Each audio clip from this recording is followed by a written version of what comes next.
تقاته ولا تموتن إلا وأنتم مسلمون. Pak Ustadz, bagaimana kalau kita sudah meninggal, kita ketemu suami kita yang pertama atau yang kedua, sementara saya sudah menikah 2 kali? Perempuan itu akan bersama istri dia yang terakhir. Yang terakhir. Oleh karena itu, istri-istri Nabi Muhammad SAW itu nggak boleh menikah lagi. Kebanyakan janda istri Nabi, janda mati. Makanya mereka setelah meninggalnya Rasulullah SAW nggak boleh menikah lagi, karena mereka akan menjadi istri Nabi Muhammad SAW. Seperti itu. Gimana Ustaz kalau anak sebenarnya lebih suka sama suami yang pertama, suami yang kedua ini agak goling-goling dikit lah, kalau seperti itu? Allah akan memberikan yang terbaik buat nanti. Karena di surga itu tidak ada yang dibenci.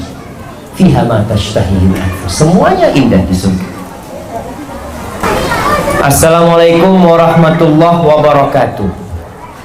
Waalaikumsalam warahmatullahi wabarakatuh. Apa yang dilakukan seorang istri jika suaminya masuk dapur sedangkan istri sibuk di luar rumah kerja? Apa yang dilakukan seorang istri jika suaminya masuk dapur? Ya nggak apa-apa suami masuk dapur, makanya nggak boleh masuk dapur. Sedangkan istri di luar rumah kerja, mungkin bukan itu maksudnya. Apa? Suami yang masak.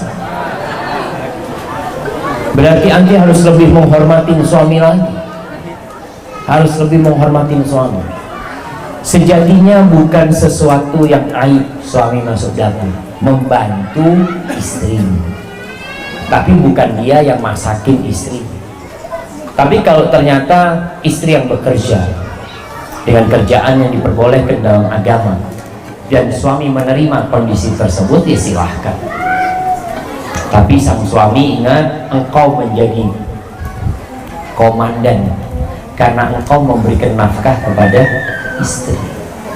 Tapi kalau engkau tidak bisa memberikan nafkah, karena ada suami yang nggak bisa kerja, atau kerjanya serabutan, atau gaji istri lebih besar daripada gaji dia. Tapi kalau istrinya solihah, aman. Seperti Khadijah radhiyallahu ta'ala. Siapa yang kaya? Khadijah radhiyallahu ta'ala. Tapi ketika dia menikah, selesai. Dia tahu komandan dia adalah Nabi Muhammad SAW. Maka seorang istri tetap harus menghormati dan menghargai suaminya yang dia telah menerima kondisi itu apa adanya, dan suami pun juga menghargai istrinya. Rumah tangga ini saling menghormati dan saling melengkapi.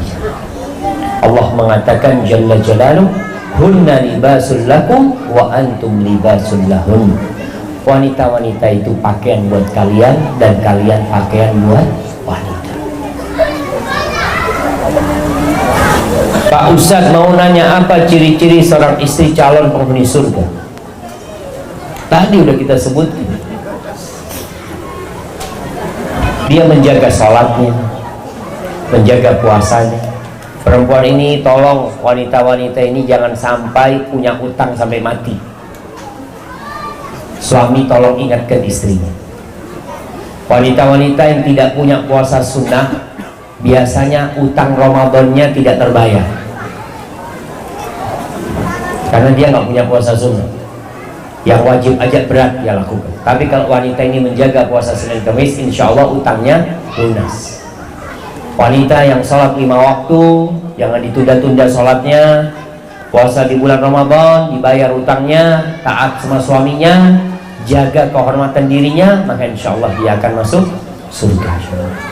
Bagaimana agar kita tidak berat menjalankan sholat 5 waktu? Jadikan sholat itu kebutuhan kita, bukan kewajiban. Ada orang yang ibadahnya kebiasaan, dan ada orang juga yang kebiasaannya ibadah. Ada orang makan ibadah, jalan ibadah, tidurnya pun ibadah, karena dia niatkan semuanya lillahi ta'ala. Ada orang yang ibadahnya kebiasaan. Kenapa kamu sholat? Ya saya dari dulu sholat. Kenapa kalau Ramadan puasa? Ya memang seperti ini budaya kita kalau Ramadan puasa. Itu ibadahnya kebiasaan. Jangan sampai ibadah kita jadi kebiasaan, tapi jadikan kebiasaan kita ibadah malah. Sehingga nggak akan berat jamaah sholat. Ketika dengar suara azan, ya Allah, Nabi alaihissalatu wassalam, beliau itu kalau ada masalah kemana larinya? Sholat. Bahkan beliau mengatakan kepada Bilal, "Qum ya Bilal, bangun Bilal." Jadikan sholat ini tempat istirahat. Jadi gak akan berat. Seperti orang yang sedang perjalanan jauh, kalau ketemu rest area, dia senang sekali. Mampir dia, Allahu Akbar. Seperti itu sholat kita. Dalam sehari cuma 5 waktu. Dan kalau sudah kita cinta sama sholat kita, tahu dengan bacaan yang kita baca, memaknai berdiri kita, rukuk kita, sujud kita, maka insya Allah semuanya jadi indah. Hadza wallahu a'lam. Bagaimana solusi seorang istri kalau merasa berdosa kepada suaminya, sedang suaminya sudah almarhum, sudah meninggal dunia? Untuk menebus segala rasa bersalahnya seorang istri, ia doakan suami. Kenapa Nabi SAW ketika menyebutkan amalan manusia yang tidak terputus, anak soleh yang mendoakan, bukan istri soleha yang mendoakan, anak soleh yang mendoakan. Kalau anak ini tidak akan pernah berubah bapaknya, ibunya tidak akan pernah berubah. Tapi kalau istri, suaminya bisa berganti. Dia bisa ganti suami, suaminya mati selesai, dia lupa sama suaminya yang dahulu. Maka tolong seorang istri, gak apa-apa. Artinya engkau ingin nikah lagi gak masalah, tapi kalau engkau merasa bersalah dan engkau ingin bersama suamimu di surga, jangan nikah lagi. Engkau doakan suamimu, jaga anak-anaknya, berbuat baik selalu, insya Allah itu akan menembus dosa-dosa dan kesalahan. Ustaz, apa sih doanya supaya anak bisa semakin nurut sama orang tua? Nah, banyak baca doa. Salah satu doanya adalah Rabbana hablana min azwajina wa dzurriyyatina qurrata a'yun waj'alna lil muttaqina imama. Yang ada di surat Al-Furqan ayat 70 mungkin ya. Baca doa. Baca doa Rabbi habli minas shalihin. Tapi jemaah, kita harus sadar, ada seorang sahabat atau tabi'in, dia suka marah sama pembantunya. Pembantunya ini nggak nurut, dia suka marah sama pembantunya. Kalau marah sama pembantunya, apa kata majikannya ini? Ma ashbahaka bisayyidika, betapa miripnya engkau dengan tuanmu. Dia ingin mengatakan, aku ini juga nggak taat sama Allah, aku kurang patuh sama Allah. Pantas kalau punya pembantu nggak patuh, nggak taat. Jadi orang tua yang merasa anaknya nggak patuh dan taat, coba lihat, mungkin engkau juga nggak taat dan patuh sama Allah. Melihat anaknya disuruh-suruh, menunda-nunda waktu, mungkin engkau juga suka menunda-nunda waktu sholat. Akhirnya anakmu sama nggak patuh sama Allah. Jadi orang tua yang ingin anaknya patuh dan taat, tolong dia dulu patuh dan taat sama Allah Azza wa Jalla. Insya Allah itu membuka peluang anaknya untuk taat dan patuh. Bagaimana hukumnya jika seorang istri marah kepada suami karena sholatnya bolong-bolong? Marah boleh, marah karena Allah Azza wa Jalla, tapi ada caranya. Yang pertama, anti harus tanya, kok bisa anti memilih suami yang sholatnya bolong-bolong? Sebagai istri, engkau melakukan kesalahan dalam hidup ini, memilih suami yang sholatnya bolong-bolong. Maka kepada suami yang sholatnya bolong-bolong, istri hendaklah memberi nasihat, bukan marah. Dia marah karena Allah, tapi caranya dengan memberikan nasihat kepada suami. Duduk, sama suami, cari waktu yang tepat, karena tetap suami adalah pemimpin. Kalau kita punya pemimpin yang sholatnya bolong-bolong, kira-kira pantas nggak anak buah mengatakan, bos, sini bos, duduk sini bos, saya lihat bapak ini sholatnya bolong-bolong, Masya Allah, padahal dia cleaning service, masih nasihat bos. Iya, caranya, ada caranya. Tetap kita diperintahkan watawasau bil haq watawasau bis sabr. Suaminya habis makan malam ya, sambil dipijit suaminya, kakinya dikasih minyak, dipijetin, bang, kalau boleh aku mau minta sesuatu sama abang. Di situ ngomong sama suaminya, abang sholat lah bang, apa sih yang mau kita bawa kalau mati? Abang begitu taat dengan bos sama perusahaan, kerja dari pagi sampai sore. Masa sama Allah yang ngasih kita segala-galanya kita nggak memberikan hak Allah Azza wa Jalla? Jadi caranya ya indah ketika ngomong sama suami. Bagaimana hukumnya dan aturannya secara Islam melakukan hubungan suami istri pada saat istri haid atau nifas atau sakit? Apakah bisa menolak dengan ajakan suami dengan lembut? Nah, kalau dalam kondisi haid dan nifas, maka sang istri silahkan tetap melayani suaminya kalau alasannya cuma haid dan nifas, tapi tidak boleh di tempatnya anak. Rasulullah SAW kalau hendak menghubungi Aisyah dalam kondisi haid, dulu Aisyah disuruh pakai sarung, maka Nabi SAW menjauhi tempatnya anak, itu aja. Jadi yang lainnya masih diperbolehkan. Istri masih diperbolehkan untuk memuaskan suaminya, tapi tidak di tempatnya anak. Itu kalau sang istri capek lelah, maka hendaklah dia boleh menolak dengan cara yang baik. Tapi kalau dia masih mampu, bismillah.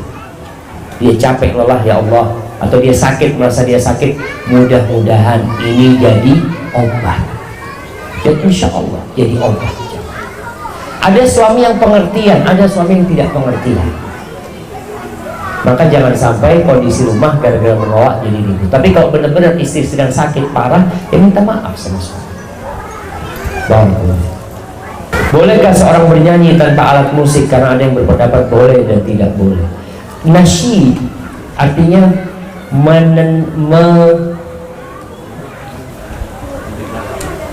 bersenandung, jemaah. Ada bait-bait syair yang disenandungkan, yang dibaca tanpa alat musik, diperbolehkan. Artinya bukan untuk orang gitu loh. Istri bukan untuk orang mau menyenandungkan itu, tapi untuk suaminya, diperbolehkan hal itu. Kemudian nasyid sendiri memang selama tidak berlebih-lebihan diperbolehkan orang untuk menyenandungkan. Hadza wallahu a'lam.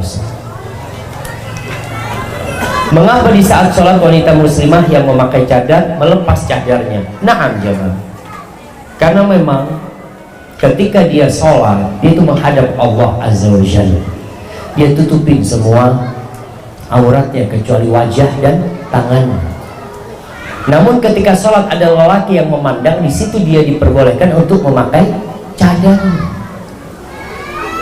Jadi kalau cadar itu gunanya supaya tidak dilihat oleh laki-laki. Ketika anti sholat, nggak ada yang melihat anti. Anti sholat di rumah, masa mau pakai cadar sholat di rumah? Allahu Akbar. Itu suami ngelihat istri pakai cadar, sholat model apa lagi?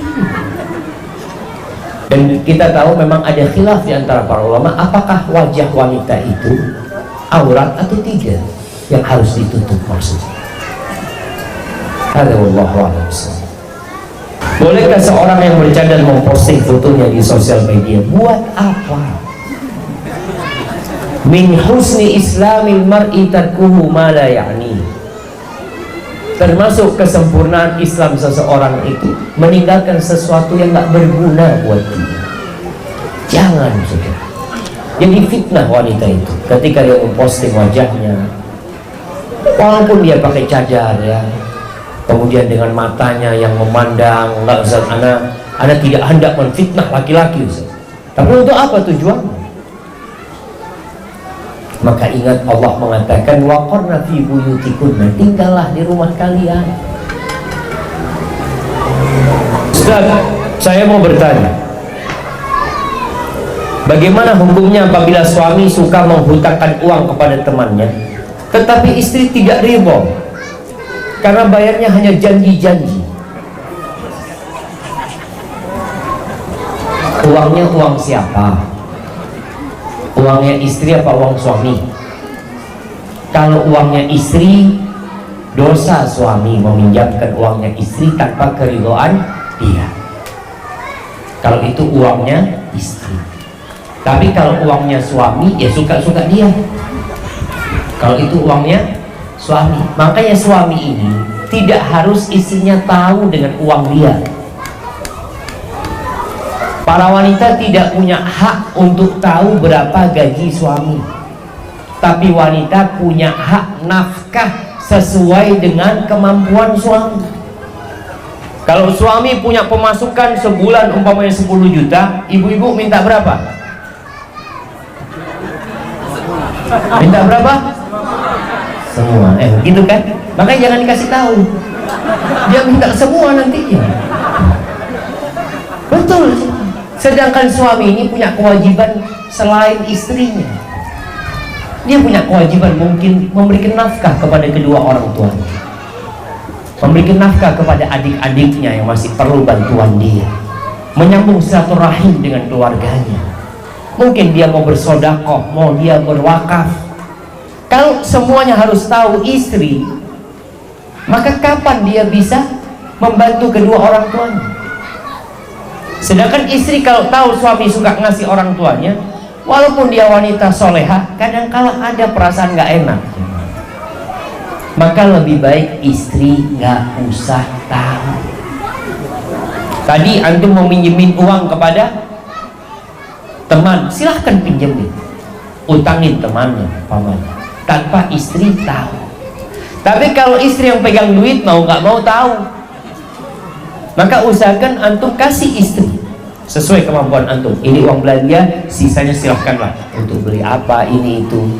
Mungkin suami juga ngasih duit istri untuk dia membantu orang tuanya, silahkan. Tapi istri nggak harus tahu berapa uang antum. Ada laki-laki yang pintar aja, ketika fulusnya dikit, semuanya dikasihkan istri. Tolong dicukupkan, ini gaji saya. Ketika gajinya mulai besar, nggak lagi, dek ini sudah duit buat kamu, cukupin. Bang, nggak semua gaji, nggak lah, ini buat kamu. Memang seharusnya suami itu memberikan kepada istri sesuai kemampuan apa sesuai dengan kebutuhan?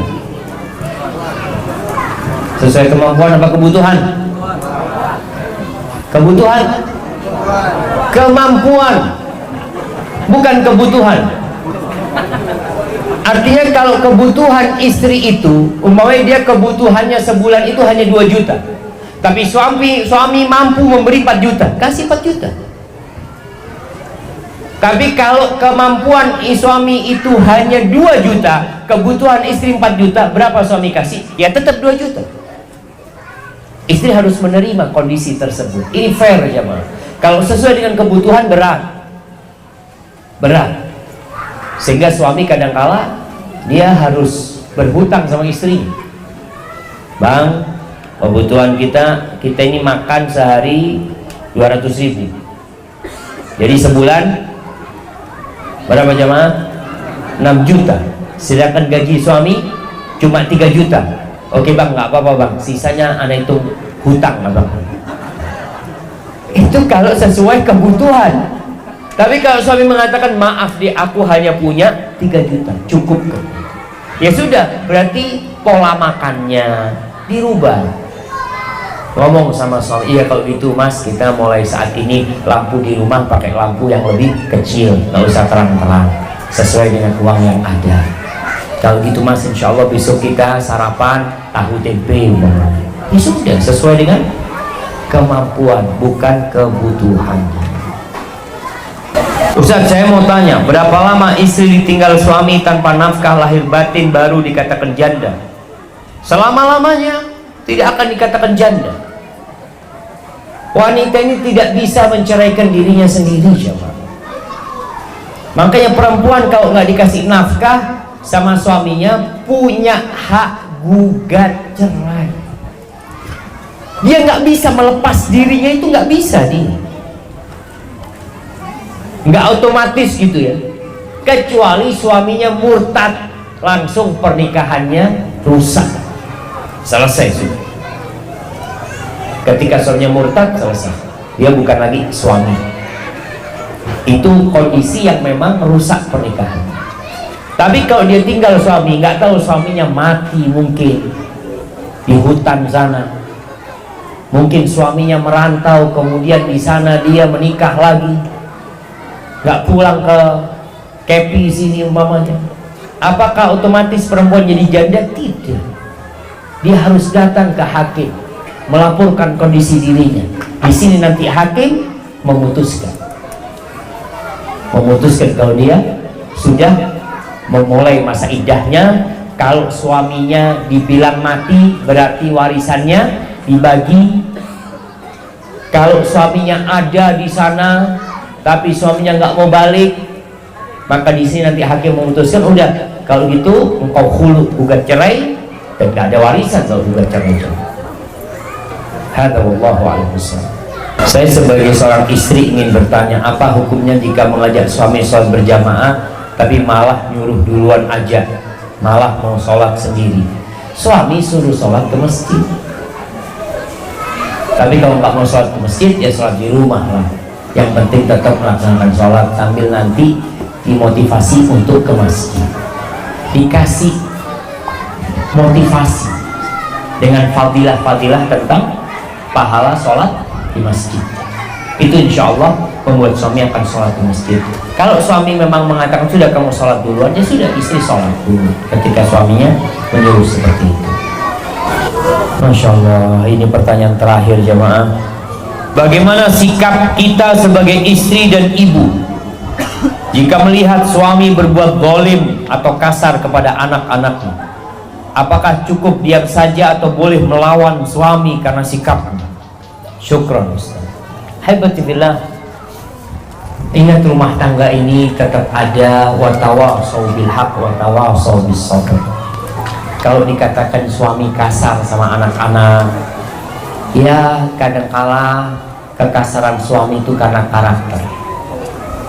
Ada kekasaran suami yang karena masalah di tempat kerjanya yang dibawa-bawa ke rumah. Bagaimana sikap istri? Istri bisa merubah suami, karakter suami bisa dirubah. Bukan bicara melawan, tapi nanti ketika di kamar berdua sama suami, sampaikan kepada suami, bang mohon maaf, minta, aku mohon bang, anak-anak ini kalau dikasarin bukan tambah baik bang, dia tambah nggak benar bang. Tapi kalau abang mau duduk sama dia, makan bareng sama dia, ngobrol bareng sama dia, insya Allah bang, anak-anak kita akan taat dan benar. Ngobrol sama suami tentang cinta dan kasih sayang. Ketika ada seorang laki-laki yang datang kepada Nabi SAW, dia bertanya, "Atuqabbiluna sibyanakum?" Apakah kalian mencium anak-anak kecil kalian? Kata Nabi, "Nah." Oh, katanya, aku punya anak 10, satu nggak ada yang aku cium. Karena kasar dan kerasnya dia. Kata Nabi SAW, "Amlik in naza Allah min qalbika rahmah." Ya gimana? Mungkin Allah sudah mencabut rahmat dari hati kamu. Maka ingat, istri coba menumbuhkan kasih sayang di hati suami dengan cara menumbuhkan keimanan. Ajak suaminya ziarah kubur, ngomong sama suami, "Mas, yuk kita lama nggak ziarah kubur, Mas. Datang ke kubur." Karena ziarah kubur itu termasuk yang melembutkan hati kita.